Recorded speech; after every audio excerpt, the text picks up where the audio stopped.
بسم اللہ الرحمن الرحیم۔ سن سکو تو سنو میں خوش آمدید۔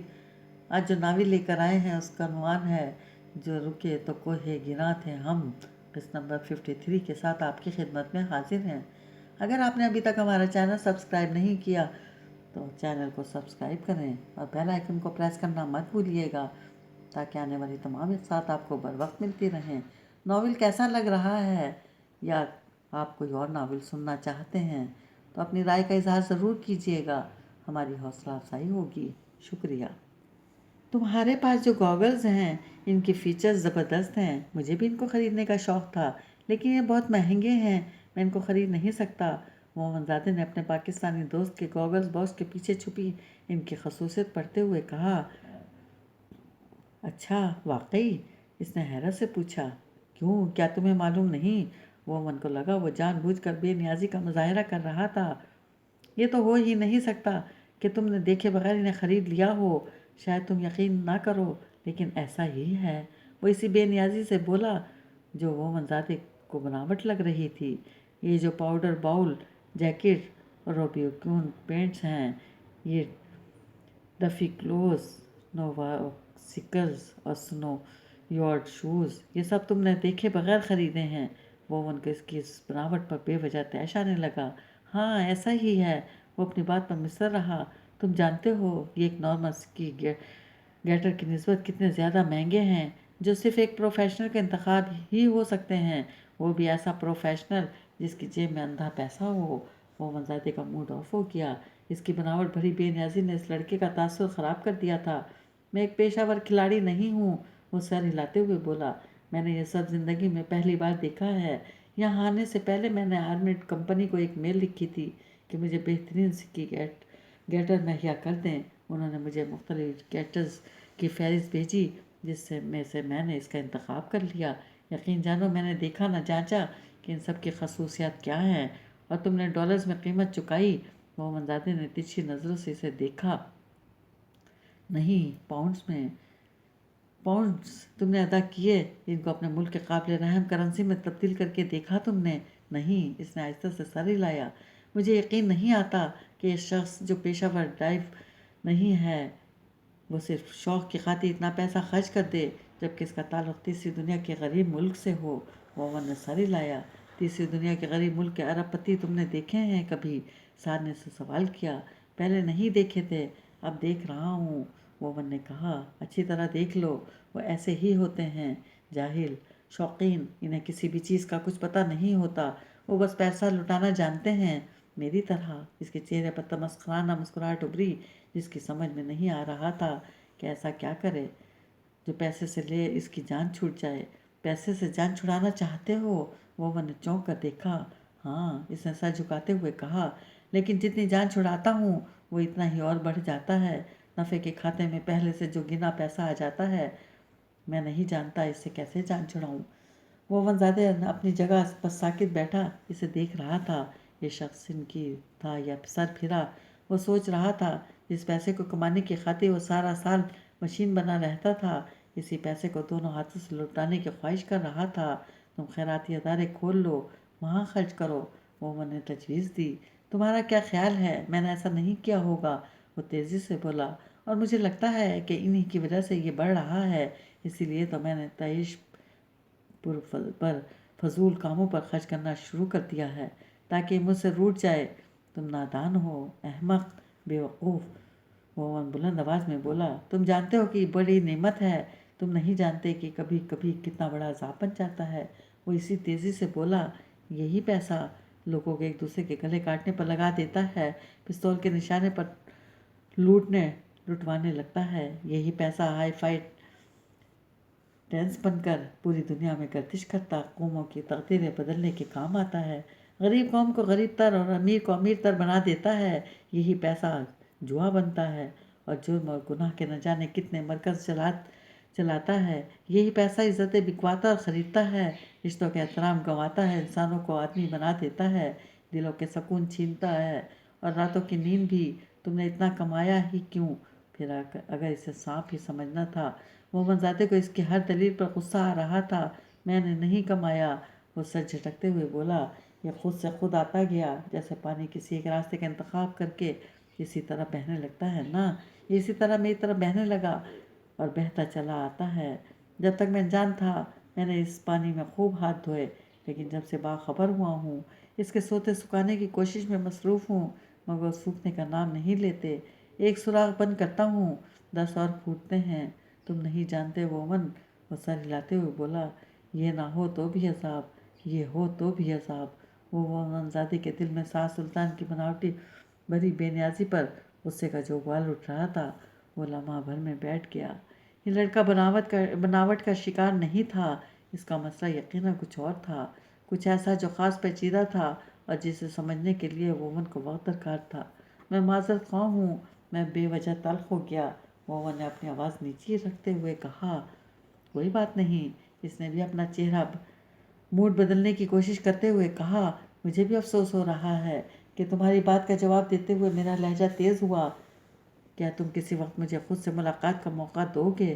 وومن نے پوچھا۔ یقیناً، وہ دوستانہ انداز میں مسکرایا، بشرطے کہ میں اپنے بارے میں خود جان لوں کہ بات کیا ہے۔ میں انتظار کروں گا اور اس وقت تک تمہارے ساتھ رہنا چاہوں گا۔ وومن بھی مسکرایا۔ اچھا تو ان گوگلز کی کیا خصوصیات ہیں مجھے بھی بتاؤ، اس نے وومن سے سوال کیا۔ اس کے چہرے پر شرارت بھری مسکراہٹ تھی۔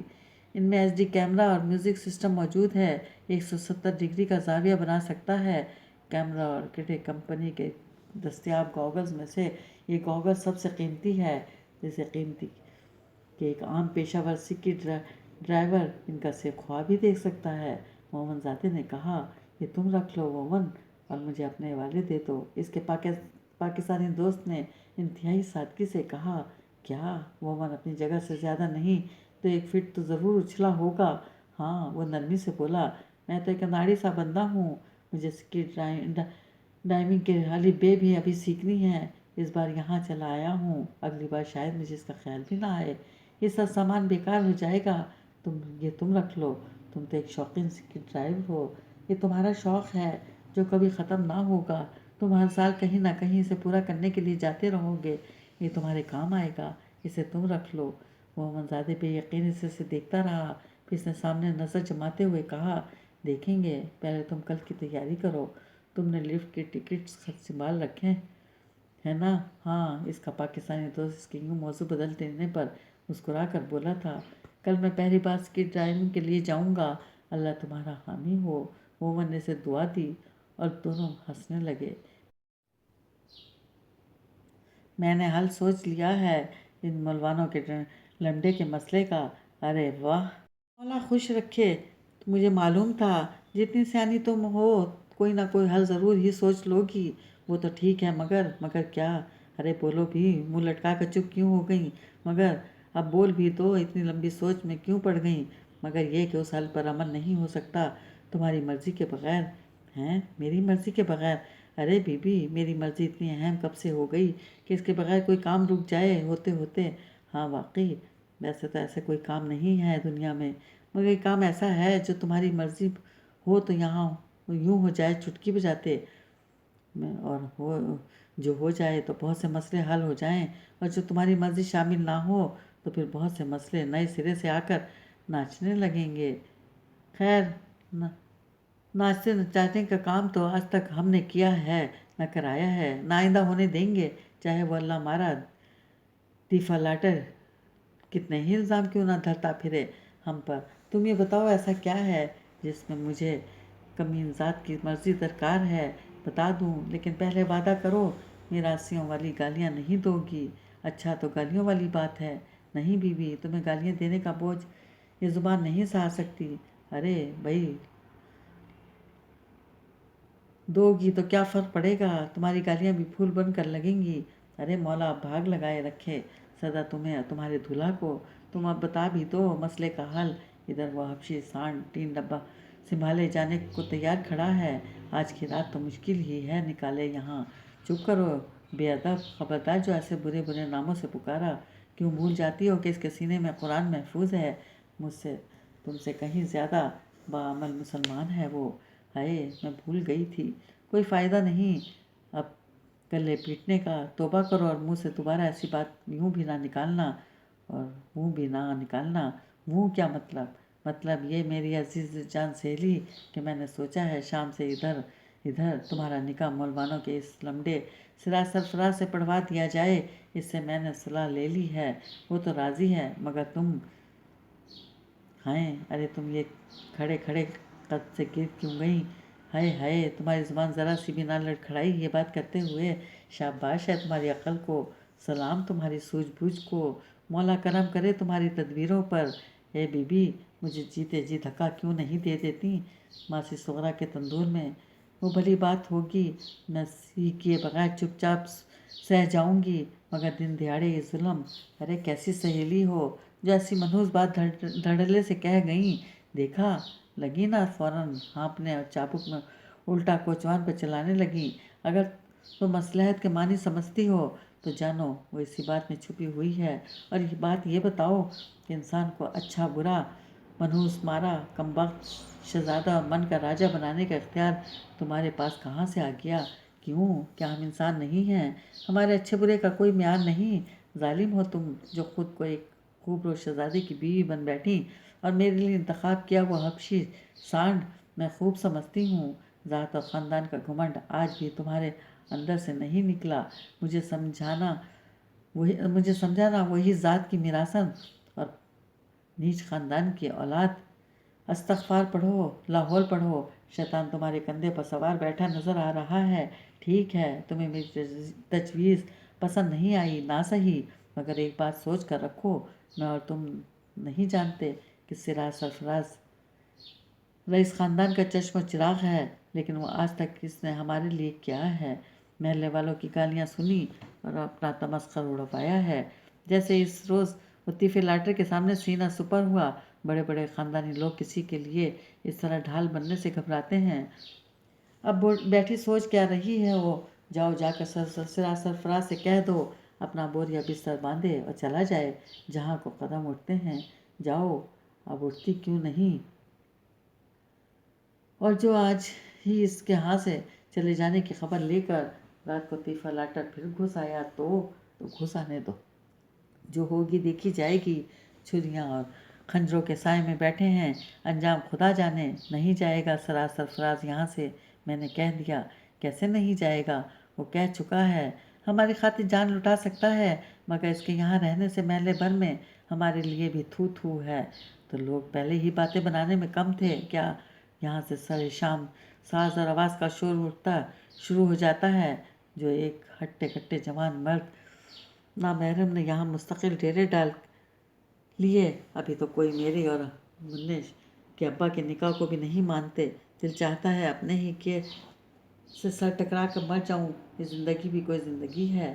شہر میں جہاں کوئی ذی روح آنکھ اٹھا کر میرے خاندان کی طرف دیکھ نہیں سکتا تھا، اسی شہر میں ہر انگلی اپنی طرف اٹھی محسوس ہوتی ہے۔ عزت کی چادر اوڑھ لینے کو نکاح کیا تھا، اس کے بچے کی ماں بھی بن گئی۔ عزت کی چادر سر پر تننے کے بجائے تار تار ہوئی جاتی ہے، تو اس میں کس کا قصور ہے؟ اس کا نہ جو تمہیں عزت کی چادر اڑانے کے بجائے پیسہ کمانے کے میدان میں قدم جمانے میں ساری توانائی خرچ کر رہا ہے، اب سے بہلاوے دے رہا ہے کہ بس چند دن اور گزر جائیں، تم لوگوں کو اس محلے سے شفٹ کراتا ہوں۔ نہ وہ چند گزرتے ہیں، نہ ہماری اس محلے سے جان چھوٹتی ہے۔ کیا اس کو نہیں معلوم کہ ہمارے دن رات کس خوف کے سائے میں گزر رہے ہیں؟ میرا نہیں، تمہارا نہیں، تو اپنے بچے کا احساس کر کے ہی اس کی راتوں کی نیندیں حرام ہو جانی چاہیے۔ اس کی نیت پر مجھے شک نہیں ہے، تمہیں سب پتہ ہے وہ کیسے صفر سے سفر شروع کر کے یہاں تک پہنچا ہے، کہ ہم کچھ نہیں کرتے اور ہمارے کھانے پینے پہننے اوڑھنے کا بندوبست کر جاتا ہے، خود بسوں اور ویگنوں میں دھکے کھاتا سفر کرتا ہے، مگر ہمیں سواری کے لیے پرانی ہی صحیح گاڑی لے کر دے رکھی ہے۔ اسے معلوم ہے، خوب معلوم ہے، طیفہ لاٹر کیسے چھریاں لہراتا پھرتا ہے، مگر یہاں سے شفٹ کرنے کے لیے اسی شہر میں کوئی نیا مکان ڈھونڈ لینے سے طیفہ ہماری جان نہیں چھوڑے گا۔ وہ اپنی چھریاں لہراتا وہاں بھی پہنچ جائے گا، ہم سے پہلے اس کے گلے پر چھری پھیرے گا۔ آخر اس کا رقیب روسیا ہی تو ہے، کر لو اس کی وکالتیں، تمہارا حق بنتا ہے۔ ہائے ہمارے مقدر، جان چھڑانا چاہتے ہیں پر چھوٹتی نہیں۔ اچھا پھر جاؤ اس بیچارے سراج کی جان کو تو خلاصی کراؤ، وہ خواہ مخواہ اداس اور جو مکھی میں آن پھنسا ہے، نہ اسے ساز و آواز سے کوئی لینا دینا ہے۔